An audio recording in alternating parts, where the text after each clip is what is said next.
성부와 성자와 성령의 이름으로 아멘.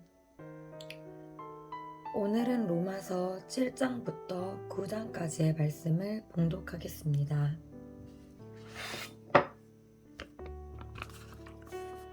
주님, 성령의 빛으로 제 닫힌 눈을 열어주시어 주님의 참모습을 보게 하시고 제 닫힌 귀를 열어주시어 주님의 참 말씀을 듣게 하소서. 아멘.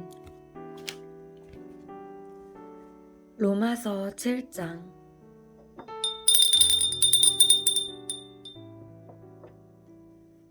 율법에서 해방된 그리스도인. 7장 1절에서 6절. 형제 여러분, 여러분이 율법을 아는 사람들이기에 말합니다. 율법은 사람이 살아있는 동안에만 그 위에 군림한다는 사실을 모릅니까? 혼인한 여자는 남편이 살아있는 동안에만 율법으로 그에게 매여 있습니다. 그러나 남편이 죽으면 남편과 관련된 율법에서 풀려납니다. 그러므로 남편이 살아있는 동안에 다른 남자에게 몸을 맡기면 간통한 여자라고 불리지만 남편이 죽으면 그 율법에서 자유로워져 다른 남자에게 몸을 맡겨도 간통한 여자가 되지 않습니다. 나의 형제 여러분, 여러분도 이와 같이 그리스도의 몸 덕분에 율법과 관련해서는 죽음으로써 다른 분, 곧 죽은 이들 가운데에서 되살아나신 분의 차지가 되었습니다. 그래서 우리는 하나님을 위한 열매를 맺게 되었습니다. 사실 전에 우리가 육에 갇혀 있었을 때에는 율법으로 말미암아 생겨난 죄 많은 여러 욕정이 우리 지체 안에서 작용하여 죽음에 이르는 열매를 맺게 하였습니다. 그러나 우리가 이제는 우리를 사로잡고 있던 율법과 관련해서는 죽음으로써 그것에서 벗어났습니다. 그리하여 법전이라는 옛 방식이 아니라 성령이라는 새 방식으로 하느님을 섬기게 되었습니다. 율법과 죄의 죽음. 7장 7절에서 25절. 그렇다면 우리가 무엇이라고 말해야 합니까? 율법이 죄입니까? 결코 그렇지 않습니다. 그러나 율법이 없었다면 나는 죄를 몰랐을 것입니다. 율법에서 탐내서는 안 된다고 하지 않았으면 나는 탐욕을 알지 못하였을 것입니다. 이 계명을 빌미로 죄가 내 안에 온갖 탐욕을 일으켜 놓았습니다. 사실 율법과 상관이 없을 경우 죄는 죽은 것입니다. 전에는 내가 율법과 상관없이 살았습니다. 그러나 계명이 들어오자 죄는 살아나고 나는 죽었습니다. 그래서 생명으로 이끌어야 하는 계명이 나에게는 죽음으로 이끄는 것으로 드러났습니다. 죄가 계명을 빌미로 나를 속이고 또 그것으로 나를 죽인 것입니다. 그러나 율법은 거룩합니다. 계명도 거룩하고 의롭고 선한 것입니다. 그렇다면 그 선한 것이 나에게는 죽음이 되었다는 말입니까? 결코 그렇지 않습니다. 오히려 죄가 그 선한 것을 통하여 나에게 죽음을 가져왔습니다. 죄가 죄로 드러나게, 죄가 계명을 통하여 철저히 죄가 되게 하려는 것입니다. 우리가 알고 있듯이 율법은 영적인 것입니다. 그러나 나는 육적인 존재, 죄의 종으로 팔린 몸입니다. 나는 내가 하는 것을 이해하지 못합니다. 나는 내가 바라는 것을 하지 않고 오히려 내가 싫어하는 것을 합니다. 그런데 내가 바라지 않는 것을 한다면 이는 율법이 좋다는 사실을 내가 인정하는 것입니다.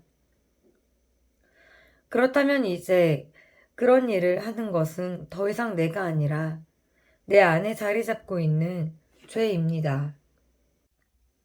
사실 내 안에, 곧 내 육 안에 선이 자리 잡고 있지 않음을 나는 압니다. 나에게 원의가 있기는 하지만 그 좋은 것을 하지는 못합니다.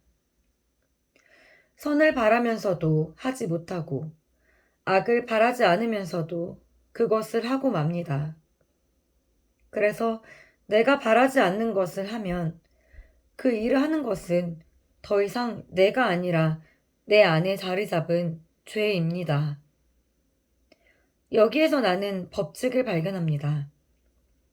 내가 좋은 것을 하기를 바라는데도 악이 바로 내 곁에 있다는 것입니다.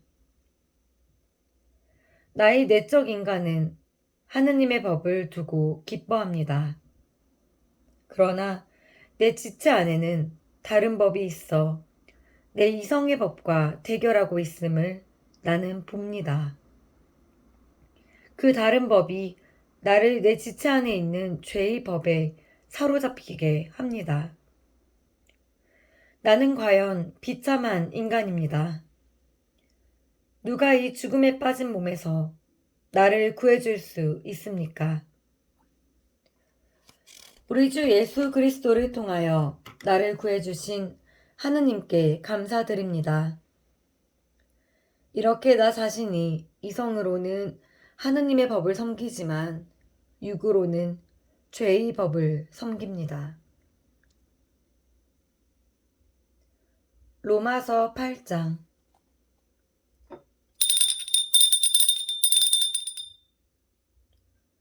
성령께서 주시는 생명. 8장 1절에서 17절. 그러므로 이제 그리스도 예수님 안에 있는 이들은 단죄를 받을 일이 없습니다. 그리스도 예수님 안에서 생명을 주시는 성령의 법이 그대를 죄와 죽음의 법에서 해방시켜 주었기 때문입니다. 율법이 육으로 말미암아 나약해져 이룰 수 없었던 것을 하느님께서 이루셨습니다. 곧 당신의 친아드님을 죄 많은 육의 모습을 지닌 속죄 제물로 보내시어 그 육 안에서 죄를 처단하셨습니다. 이는 육이 아니라 성령에 따라 살아가는 우리 안에서 율법이 요구하는 바가 채워지게 하려는 것이었습니다. 무릇 육을 따르는 자들은 육에 속한 것을 생각하고 성령을 따르는 이들은 성령에 속한 것을 생각합니다. 육의 관심사는 죽음이고 성령의 관심사는 생명과 평화입니다. 육의 관심사는 하느님을 적대하는 것이기 때문입니다. 사실 그것은 하느님의 법에 복종하지 않을 뿐만 아니라 복종할 수도 없습니다. 육 안에 있는 자들은 하느님 마음에 들 수 없습니다. 그러나 하나님의 영이 여러분 안에 사시기만 하면 여러분은 육 안에 있지 않고 성령 안에 있게 됩니다. 누구든지 그리스도의 영을 모시고 있지 않으면 그는 그리스도께 속한 사람이 아닙니다. 그러나 그리스도께서 여러분 안에 계시면 몸은 비록 죄 때문에 죽은 것이 되지만 의로움 때문에 성령께서 여러분의 생명이 되어주십니다. 예수님을 죽은 이들 가운데에서 일으키신 분의 영께서 여러분 안에 사시면 그리스도를 죽은 이들 가운데에서 일으키신 분께서 여러분 안에 사시는 당신의 영을 통하여 여러분의 죽을 몸도 다시 살리실 것입니다. 그러므로 형제 여러분, 우리는 육에 따라 살도록 육에 빚을 지는 사람이 아닙니다. 여러분이 육에 따라 살면 죽을 것입니다. 그러나 성령의 힘으로 몸의 행실을 죽이면 살 것입니다. 하느님의 영의 인도를 받는 이들은 모두 하느님의 자녀입니다. 여러분은 사람을 다시 두려움에 빠뜨리는 종살이의 영을 받은 것이 아니라 여러분을 자녀의 삼도록 해주시는 영을 받았습니다. 이 성령의 힘으로 우리가 아빠, 아버지 하고 외치는 것입니다. 그리고 이 성령께서 몸소 우리가 하느님의 자녀임을 우리의 영에게 증언해 주십니다. 자녀이면 상속자이기도 합니다. 우리는 하느님의 상속자입니다. 그리스도와 더불어 공동 상속자인 것입니다. 다만 그리스도와 함께 영광을 누리려면 그분과 함께 고난을 받아야 합니다. 고난과 희망과 영광. 8장 18절에서 30절. 장차 우리에게 계시될 영광에 견주면 지금 이 시대에 우리가 겪는 고난은 아무것도 아니라고 생각합니다. 사실 피조물은 하느님의 자녀들이 나타나기를 간절히 기다리고 있습니다. 피조물이 허무의 지배 아래 든 것은 자의가 아니라 그렇게 하신 분의 뜻이었습니다. 그러나 그것은 희망을 간직하고 있습니다. 피조물도 멸망의 종살이에서 해방되어 하느님의 자녀들이 누리는 영광의 자유를 얻을 것입니다. 우리는 모든 피조물이 지금까지 다 함께 탄식하며 진통을 겪고 있음을 알고 있습니다. 그러나 피조물만이 아니라 성령을 첫 선물로 받은 우리 자신도 하느님의 자녀가 되기를, 우리의 몸이 속량되기를 기다리며 속으로 탄식하고 있습니다. 사실 우리는 희망으로 구원을 받았습니다.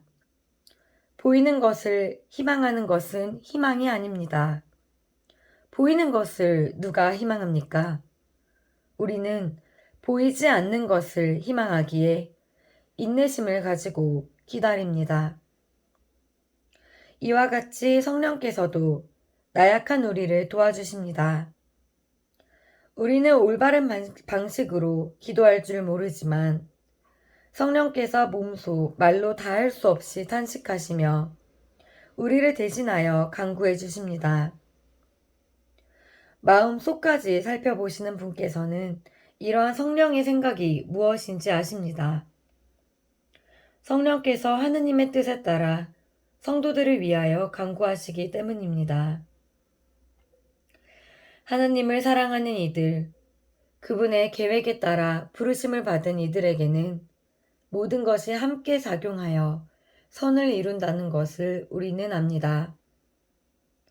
하느님께서는 미리 뽑으신 이들을 당신의 아드님과 같은 모상이 되도록 미리 정하셨습니다. 그리하여 그 아드님께서 많은 형제들 가운데 맞이가 되게 하셨습니다.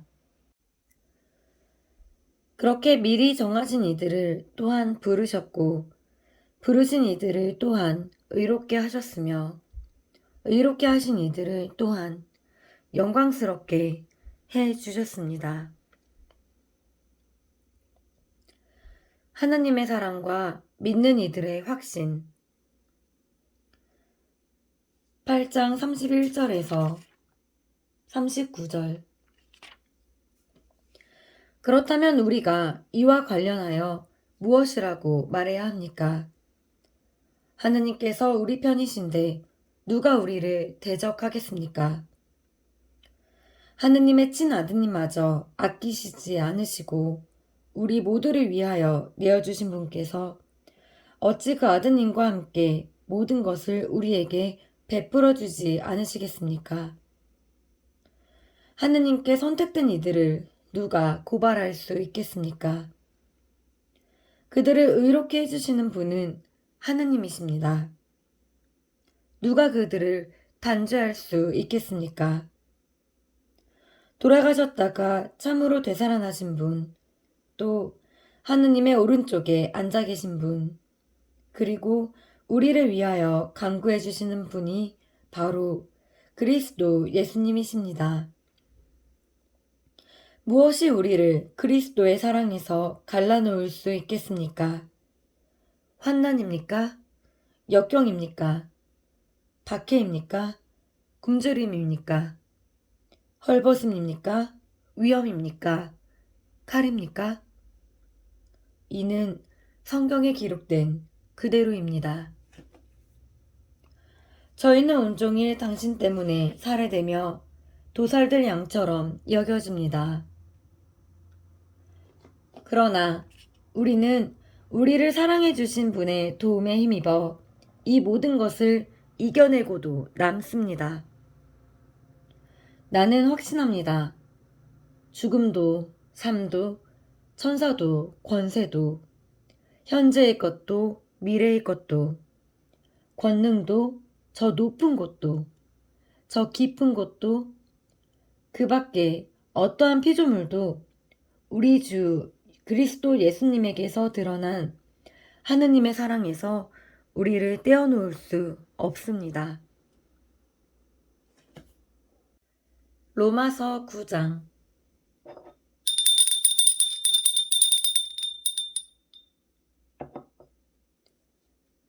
바오로와 이스라엘. 9장 1절에서 5절. 나는 그리스도 안에서 진실을 말하고 거짓말을 하지 않습니다. 나의 양심도 성령 안에서 증언해 줍니다. 그것은 커다란 슬픔과 끊임없는 아픔이 내 마음속에 자리 잡고 있다는 것입니다. 사실 육으로는 내 혈족인 동포들을 위해서라면 나 자신이 저주를 받아 그리스도에게서 떨어져 나가기라도 했으면 하는 심정입니다. 그들은 이스라엘 사람입니다. 하느님의 자녀가 되는 자격, 영광, 여러 계약, 율법, 예배, 여러 약속이 그들에게 주어졌습니다. 그들은 저 조상들의 후손이며 그리스도께서도 육으로는 바로 그들에게서 태어나셨습니다. 그분은 만물 위에 계시는 하느님으로서 영원히 찬미받으실 분이십니다. 아멘.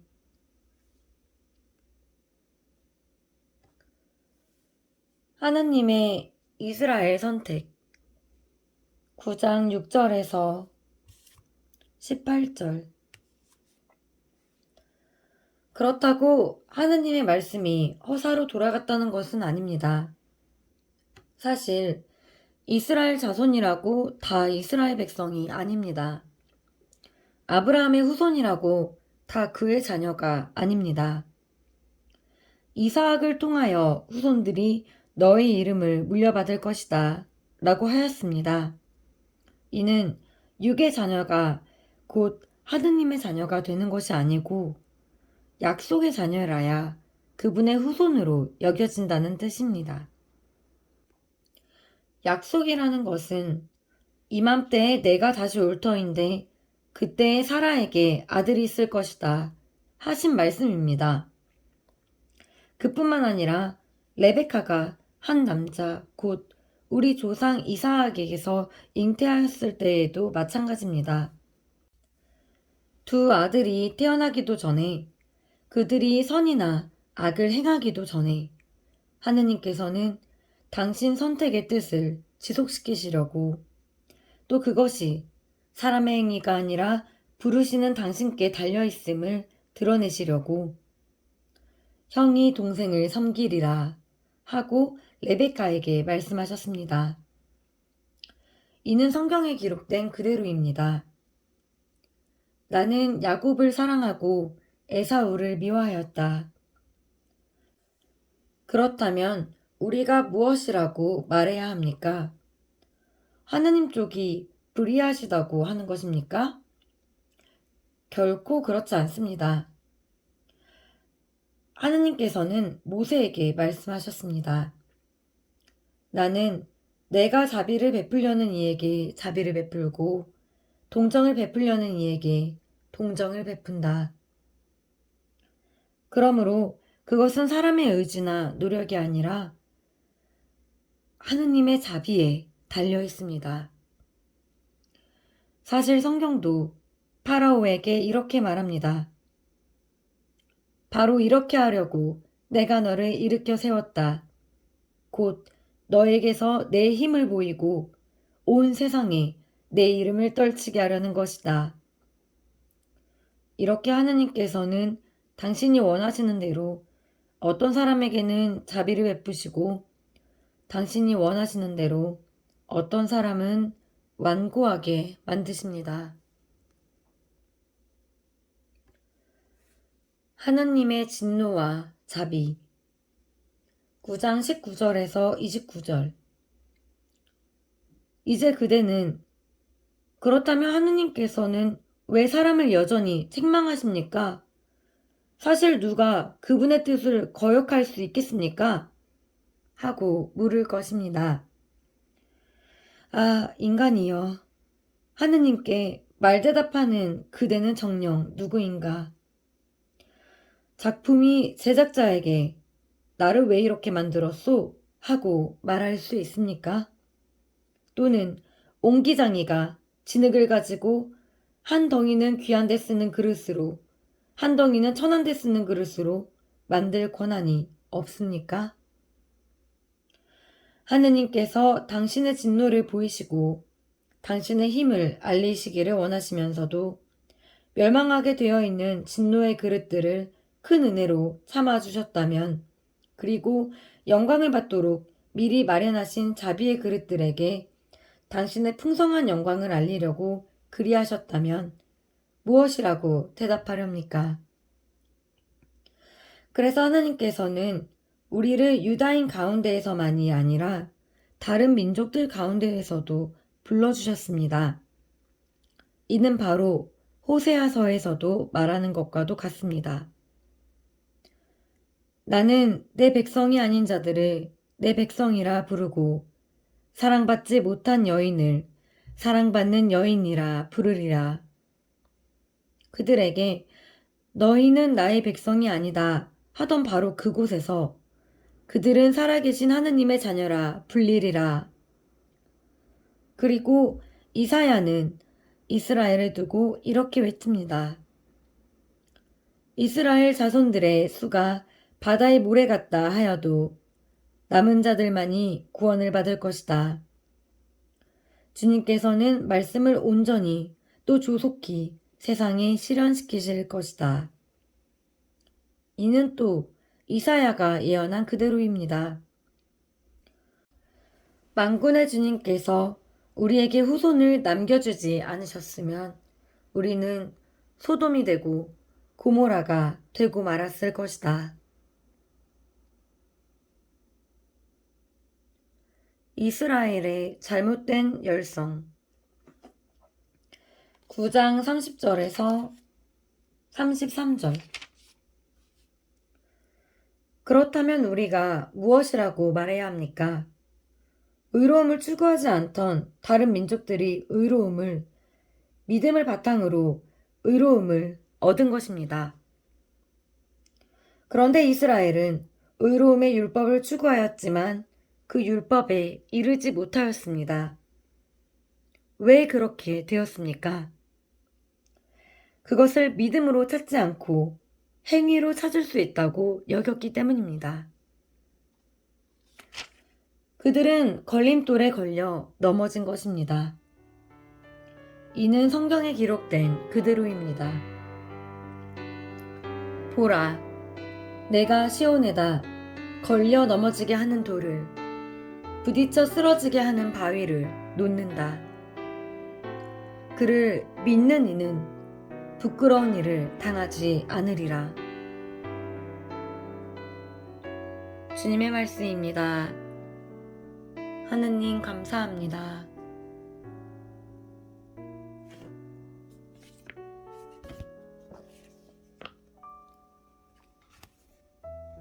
주님, 제가 읽은 생명의 말씀대로 살고 전할 수 있도록 이끌어 주시고 언제나 모든 이들과 주님 안에서 평화의 기쁨을 누리게 하소서. 우리 주 그리스도를 통하여 비나이다. 아멘. 성부와 성자와 성령의 이름으로 아멘.